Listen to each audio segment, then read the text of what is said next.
Hello. അങ്ങനെ ഞങ്ങൾ സിയമോളും നബിദിനത്തിനും വേണ്ടിയിട്ട് അവർക്ക് പറഞ്ഞെടുക്കാൻ വന്നതാണ് കേട്ടോ.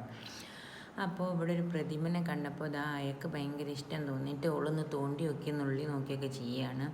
ഒക്കെ എന്തോ അതിന് കണ്ടപ്പോൾ ഭയങ്കര ഇഷ്ടമായിരിക്കണേ. അവൾക്ക് വേറെ ഏതെങ്കിലും ചെറിയ മക്കളാണെന്ന് തോന്നിയിട്ടേക്കും. ഏതായാലും ഓളും സിയും കൂടി അതിനെ നല്ലോണം തോണ്ടി നോക്കി ഉമ്മ വെച്ച് നോക്കിയൊക്കെ ചെയ്യുന്നുണ്ട്. അങ്ങനെ കഴിഞ്ഞിട്ട് പിന്നെ ഞങ്ങളെ പൈസ കുറ്റിയൊക്കെ പൊട്ടിച്ച് അത് പൊട്ടിച്ചപ്പോഴുള്ള സീൻ്റെ മുഖത്തുള്ള സന്തോഷമാണ് കാണുന്നത്. അങ്ങനെ പിന്നെ പിറ്റേന്ന് ഞങ്ങൾ സീൻ്റെ പരിപാടിക്ക് പോയപ്പോൾ അതിനെ സീൻ്റെ ഫ്രണ്ട്സ് എല്ലാവരും കൂടി എടുത്തുകൊണ്ട് പോയിട്ട് ഓരിങ്ങനെ കളിപ്പിക്കുകയും ഉമ്മയൊക്കെ ചെയ്യുകയാണ് കേട്ടോ. അതാണ്ടോ അവിടെ കൊണ്ടുപോയി ഇരുത്തിയത് ഓലെടുത്ത്. അങ്ങനെ പിന്നെ സിയൻ്റെ പ്രസംഗമൊക്കെ ഉണ്ടായിരുന്നു. പ്രസംഗവും ഖുർആനത്തും അതൊക്കെ കഴിഞ്ഞിട്ട് പിന്നെ ഞങ്ങളിതാ ഈ മദ്രസിൻ്റെ അടുത്തൊരു പുഴയുണ്ട്. അപ്പോൾ ജസ്റ്റ് ഒന്ന് അത് കാണാൻ വേണ്ടി ഇറങ്ങിയത്. എവിടെ പോയാലും ഞങ്ങൾക്കൊരു തെണ്ടൽ നിർബന്ധമായതുകൊണ്ട് മാത്രം പോയതാണ് കേട്ടോ.